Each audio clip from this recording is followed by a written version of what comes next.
Trevor Deakin was killed in a single vehicle accident on the 9th of April 2004 when driving home from work. He had just finished his second 12-hour night shift at the mines and was in a hurry to get home for the Easter break. The 46-year-old left behind him a wife and 3 children. This is their story 6 months on. Fatigue. Trevor was doing 14-hour shifts and they want to come home. So they get in the car. He had a 4-hour drive home. Usually was really good. He'd say, ring up and say, I've just had a sleep, I'm running a bit late.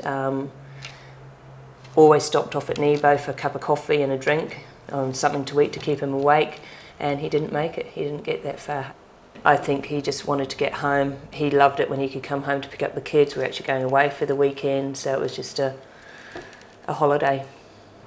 Good Friday, the 9th of April, is a day that'll never be the same for us again. It's 2 days that have basically been ruined, and if he'd just had that little bit of a half an hour kip on the side of the road, it was, well, I wouldn't be sitting here now.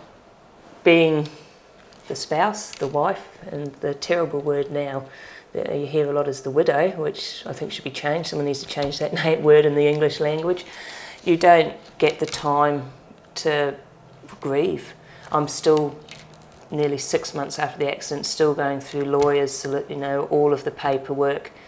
Even the direct straight after the accident, having to speak with funeral directors, and you've got to do horrible things like pick a coffin out of a book, which you can't.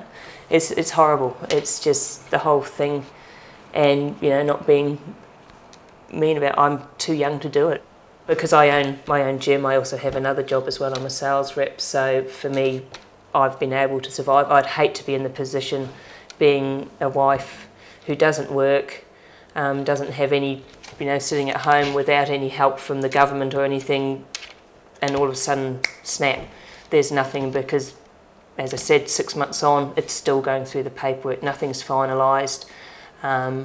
Luckily for the whole family, there was life insurance. If there hadn't been life insurance, if I hadn't been working, everything would be gone.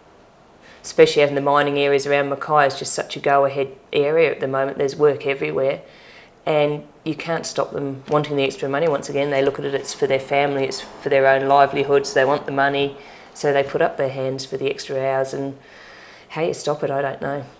Well, my main saying is there's no point rushing home to your family if you don't make it. There's your children, your wives, your husbands, mothers, fathers, uncles, brothers. There's so many people that suffer. Think about your family. Don't rush. Take care. Nothing can replace Trevor. So, yeah, don't do it. If you don't have to, it's really, money isn't everything. People are everything, and we can't replace lives.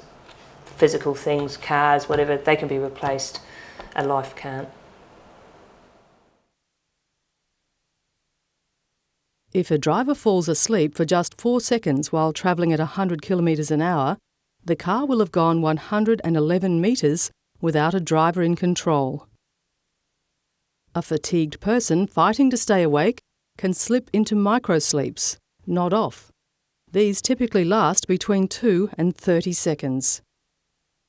Microsleeps are more likely when you are performing monotonous tasks, such as driving. Fatigue is one of the fatal 4.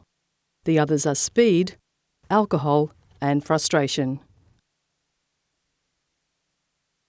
I just thought, I don't think it's fair that anyone else should have to go through what our family went through when we lost Dad. It's just not a good thing to feel. Well, it's pretty much changed my life. I can never see my dad again. There's not much that I can really say. I won't be able to do lots of things that I used to be able to do. You can't be with me if I ever get married or anything like that anymore. He was overtired and he was just desperate to get home. I actually spoke to him the night before, and he just said he couldn't wait for the holidays. We were going to go and watch the Cowboys play in Townsville, and he just said, "Oh, I love you, I'll see you tomorrow," and didn't. So many people die on the road on the holidays, and it's just not something that's necessary. It doesn't need to happen. It's just something that can be prevented. The few hours it takes to have a rest can help you gain time with your family in the long run, really. If you don't make it home, they'll never see you again, and those few hours can make all the difference. Fatigue is 3 times more likely to be a factor in a workplace incident than alcohol. By the time you show the signs of fatigue, yawning, heavy eyes, blurred vision, reduced concentration, fatigue has already set in. Second wind is a misnomer. In fact, your brain has switched off the alarm signals to try and conserve energy. You are still fatigued, you're just not receiving the warning signs. Kurt's 21st, which was only 8 weeks after the accident, Trevor should have been there to do a speech for him. We had to get his uncle to do it. It's just so many things don't seem right. And we've got year after year of going through so many things not being right because Trevor isn't there. And for me, my whole life doesn't feel right. There's just a big emptiness that should be there, and he's not there. My bed's empty, my heart's empty.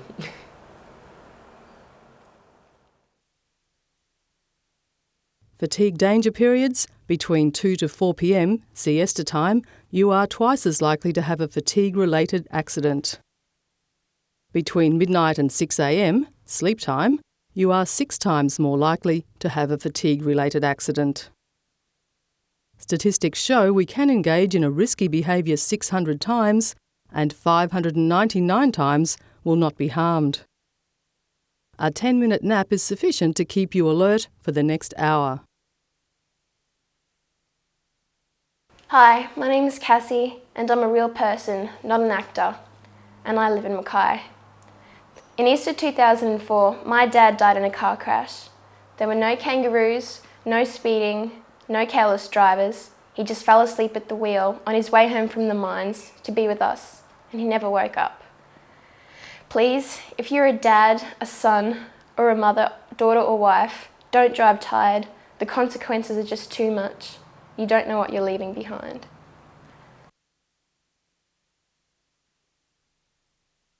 Ergon Energy would like to thank Dawn and Cassie Deakin for assisting in the production of this video.